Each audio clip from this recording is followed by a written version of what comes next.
पहल एक बेहतर कल के लिए।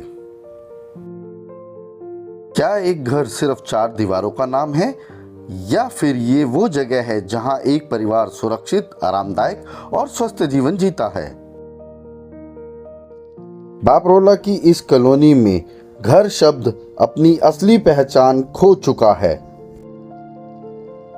यहाँ की निवासी महिलाओं का एक स्वयं सहायता समूह आशा की किरण ने कॉलोनी के गंभीर निर्माण समस्याओं की जांच करने के लिए AEEE को आमंत्रित किया। हम IIT रुड़की से प्रशिक्षित एक आर्किटेक्चर और इंजीनियरिंग ग्रुप डिज़ाइन एक्सेस के साथ मिलकर इस काम में जुड़े। बापरोला EWS कॉलोनी 2014 में राजीव आवास योजना के अंतर्गत बनाई गई है और यहाँ करीब 900 परिवार रहते हैं, जिनका दिल्ली की अलग अलग बस्तियों से पुनर्वास यहाँ हुआ है। लेकिन 5 सालों के अंदर ही निवासियों को लीकेज, सीलन, दीवारों में दरारें पड़ना, ईंटों का झड़ना और नालियों का ओवरफ्लो होना, ऐसी काफ़ी चुनौतियों का सामना करना पड़ रहा है। 10 साल बाद ये समस्याएं बढ़ती गई हैं। AEEE और डिज़ाइन एक्सेस ने कॉलोनी के डिज़ाइन और निर्माण गुणवत्ता को समझ के एक रिपोर्ट बनाया, जिसमें सबसे महत्वपूर्ण समस्याओं को समझते हुए इस कॉलोनी के मरम्मत के लिए और भविष्य में ऐसे बनाई जाने वाली कॉलोनियों को बेहतर बनाने के लिए सुझाव दिए गए हैं। जिसमें से मुख्य समस्याएं कुछ इस प्रकार थीं, जैसे कि लोहे के पाइपों का लगना और उनमें जंग लगने की वजह से लीकेज होना, सीवर के पाइपों का टूटे जाना और उनकी वजह से जल जमाव होना, और लीकेज के कारण दीवारों के अंदर और बाहर नमी और फंगस, खासकर टॉयलेट और किचन के हिस्सों में, बाहरी दीवारों की ईंटों का खराब होना और उनका गिरना, रुकी हुई नालियों से सीवर और बारिश के पानी का ओवरफ्लो होना। और साथ ही हमने इन घरों की भूकंपरोधी क्षमता को भी चेक किया। ईंट से बनी यह इमारत भूकंप क्षेत्र 4 में आती है, जो भूकंप के तौर पे अत्यधिक जोखिम भरा क्षेत्र है। रैपिड विजुअल स्क्रीनिंग, जिसको हम RVS भी कहते हैं, इसके माध्यम से हमने इस इमारत की भूकंप रोधी क्षमता का मूल्यांकन किया। इस अध्ययन में हमने यह देखा, सिल बैंड, दरवाजा खिड़की बैंड जैसे कई सारे भूकंप रोधी तत्व अनुपस्थित पाए गए। दीवारों की स्थिति भी उतनी अच्छी नहीं थी, जैसे दरारों का होना, ईंटों का झड़ना। ऐसी इमारतों की सुरक्षा और मजबूती बढ़ाने के लिए रेट्रोफिटिंग एक प्रभावी उपाय है, जिसमें भूकंप रोधी तत्व जो इस बिल्डिंग में नहीं है और होने चाहिए, वह लगा के इसकी मजबूती बढ़ाई जाती है और इसकी भूकंप रोधी क्षमता को बढ़ाया जा सकता है। यह ग्राफ रैपिड विजुअल स्क्रीनिंग का परिणाम दिखा रहा है।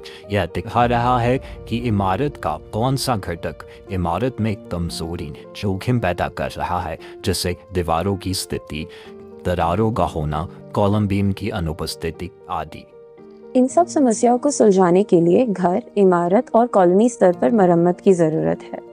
घरों में प्लम्बिंग और वाटरप्रूफिंग का काम दोबारा करना होगा। इनके कुछ उदाहरण हमने रिपोर्ट में भी शामिल किए हैं। इमारतों की बाहरी दीवारों पर जो पाइप टूट गए हैं या जिनमें जंग लग गई है, उन्हें बदलना होगा। लोहे के पाइप्स की जगह PVC पाइप इस्तेमाल करनी होगी।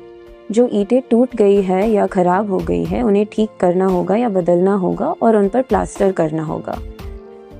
इन सब मरम्मत कार्यों का हर घर के लिए 80,000 से 1 लाख का खर्च हो सकता है। इस रिपोर्ट को हमने वहां के स्थानीय विधायक की टीम के साथ साझा किया और आशा की किरण समूह की महिलाओं ने भी इस रिपोर्ट के द्वारा अपनी समस्याओं को टीम के सामने प्रस्तुत किया। पहले ही निर्माण की गुणवत्ता पर ध्यान न देने और उचित डिज़ाइन और सामग्री न चुनने से लोग और सरकार दोनों को दिक्कत होती है, क्योंकि बनावट तेजी से बिगड़ने लगती है। लोगों के सेहत, दैनिक जीवन और सुख सुरक्षा पर इसका सीधे प्रभाव पड़ता है और सामाजिक धन भी बार बार मरम्मत में अनावश्यक खर्च होता है। तो दोस्तों, भविष्य की कॉलोनी के लिए हमारे कुछ सुझाव हैं, जैसे कि IS कोड के अनुसार हम कॉलम बीम की जो संरचना होती है उसको बहुत तरीके से हम डिज़ाइन करें। कॉलम बीम आधारित फ्रेम स्ट्रक्चर को अपनाना और सभी ज़रूरी भूकंप बैंड्स, जैसे कि प्लिंथ का बैंड होता है, सिल और लिंटल के बैंड होते हैं, रूफ और कॉर्नर बैंड्स को भी शामिल करना, और भूकंपीय जोन के अनुसार मजबूत नींव डिज़ाइन करना, लाइट वेट और गुणवत्ता युक्त निर्माण सामग्री का इस्तेमाल करवाना होगा और हमको ये भी सुनिश्चित करना होगा कि नियमित निर्माण गुणवत्ता और निरीक्षण और वर्कर को जरूरी ट्रेनिंग को भी अनिवार्य करवाना होगा। मरम्मत और रखरखाव की आसानी के लिए एक्सपोज ब्रिक वर्क का इस्तेमाल ना करना ही बेहतर रहेगा। आंतरिक और बाहरी दोनों तरीके की पाइपों के लिए यूपीवीसी या ये कहे कि सीपीवीसी पाइपों का इस्तेमाल करना ज़्यादा बेहतर रहेगा। किचन और टॉयलेट के लिए हमको वाटर प्रूफिंग पे कुछ ज़्यादा ही ध्यान देना होगा क्योंकि यहीं से लीकेज की प्रॉब्लम ज़्यादा रहती है। थर्मल इंसुलेशन और कार्बन फुटप्रिंट को कम करने के लिए हमको डबल एसी ब्लॉक की यूज़ को बढ़ाना। निर्माण की जिम्मेदारी एक उपयुक्त ठेकेदार या फिर एक पीएमसी एजेंसी को देनी बहुत जरूरी है। और आइए हमारे साथ जुड़िए इस तरीके की कॉलोनियों को अच्छे से बनाने के लिए, भविष्य को सुधारने के लिए और इन गलतियों को ना दोहराने के लिए हमारे साथ जुड़िए ताकि भविष्य में ऐसी कठिनाइयों का सामना ना करना पड़े।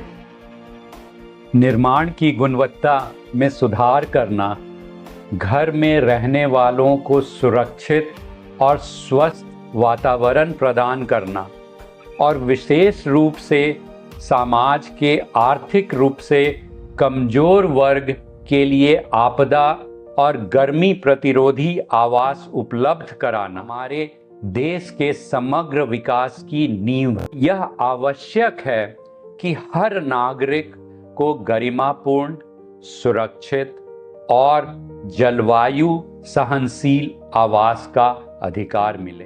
हमें मिलकर यह सुनिश्चित करना होगा कि निर्माण की गुणवत्ता केवल भवनों तक सीमित न रहे बल्कि उसमें बसने वाले लोगों की जिंदगी को भी सशक्त बनाए।